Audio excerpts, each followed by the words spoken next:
इथे मी भाकरी बनवण्यासाठी 3 भाकरीचं पीठ अंदाजे चाळून घेतलेलं आहे. त्याच्यामध्ये थोडं थोडं पाणी घालून छान पीठ घट्ट मळून घ्यायचं.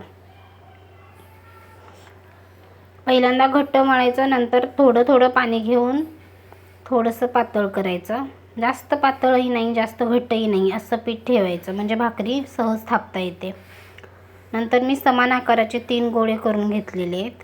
पहिली भाकरी माझी झालेली आहे, दुसरी भाकरी तव्यात भाजत आहे आणि तिसरी भाकरी मी इथे थापून दाखवते. पहिल्यांदा मी हातावरती थोडी भाकरी बनवलेली आहे.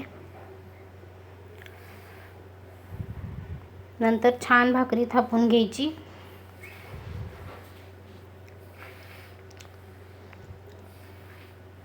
व्हिडिओ आवडला तर लाईक, शेअर आणि सबस्क्राईब नक्की करा. इथे छान भाकरी थापून झालेली आहे. तव्यातील भाकरी छान फुगलेली आहे. इथे खरपूस अशी भाकरी भाजून घ्यायची. इथे दुसरी भाकरी पण फुगलेली आहे. इथे माझ्या सर्व भाकरी झालेल्या आहेत.